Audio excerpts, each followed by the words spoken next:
Hi guys, joining us now is Jalen Yuan. It's the CEO of New Pacific Metals. Relatively new, but he's been with the company for about 15 years as CFO, but recently stepped up to take control of leadership there. Now, Jalen, the company has positioned itself in the silver space with two world-class deposits in Bolivia. Before we kind of get started, how about you start us off with talking about these deposits for us on a fuller level? Sure, yeah. Thank you, Rachel. So at New Pacific, we're currently focusing on developing two world-class silver projects in Bolivia. So basically, it's Silver Sand Project and the Coragas Project.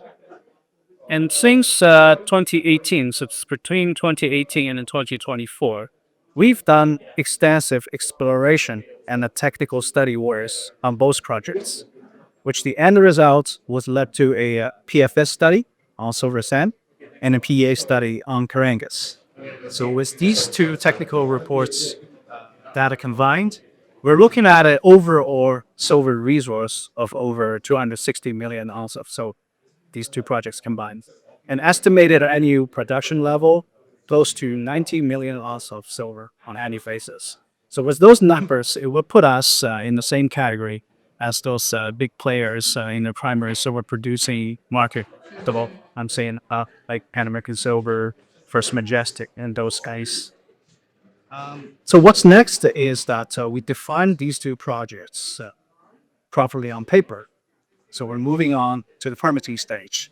Get some action work. Well, you mentioned your PFS on Silver Sand. For those of you guys who don't know what that means, that's the feasibility study. Can you kind of walk us through the economics? I'll quickly talk about the highlights: 37% IRR, Right. one about 2-year payback, and $10.69 when it comes to your all-in sustaining costs. Right. What specific steps are you taking now to kind of further advance and get this to production?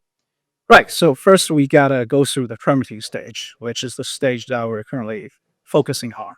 And to do that, we're actually taking a both top-down and a bottom-up approach simultaneous.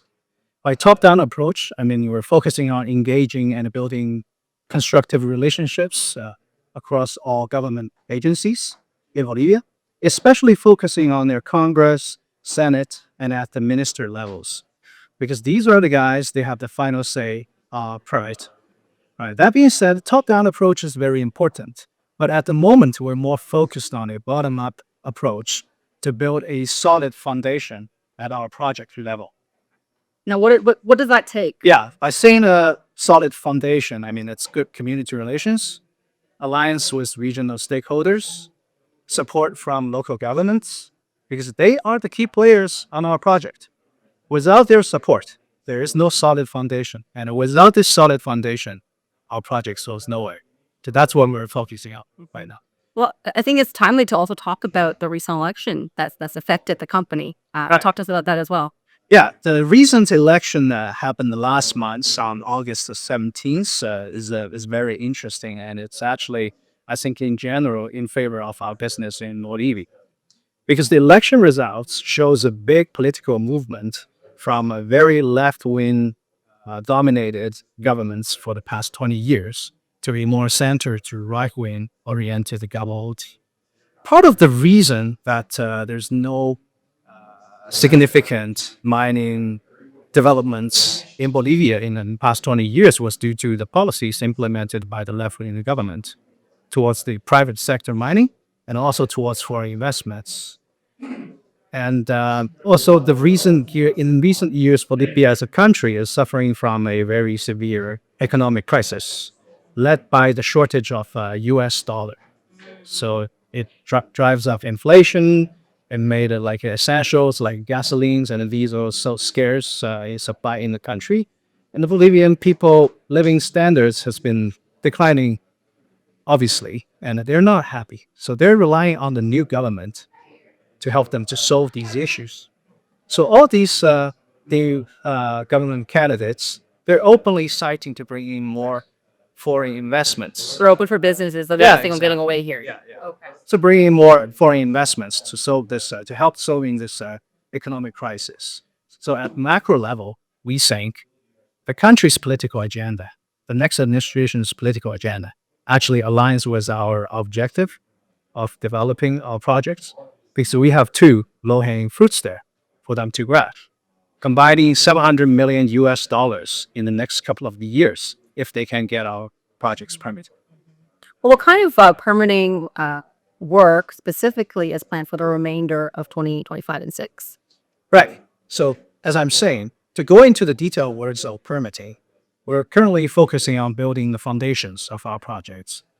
So, in other words, for the next 3 to 6 months, we're focusing on direct socialization and negotiation with local community members for both projects. And they're generally supportive?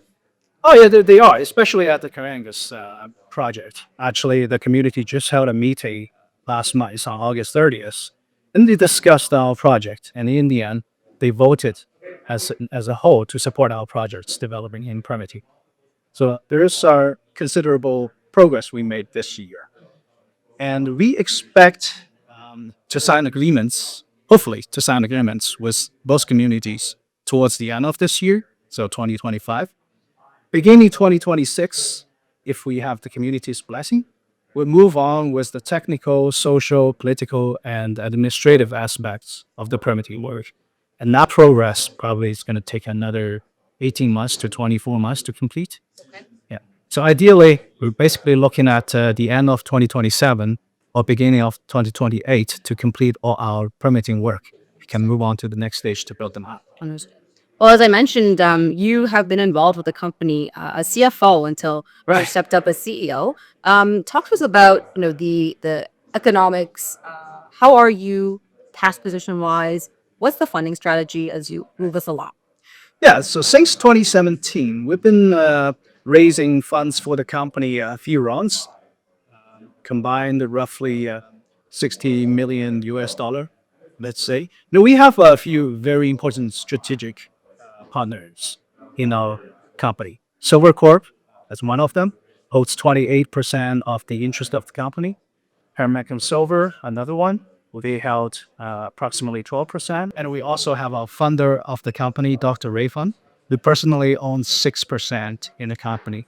All these strategic partners have been providing us with tremendous support and help since the beginning of these projects. And they've been participating in all rounds of financing. So they are our biggest and firmest supporters to our company.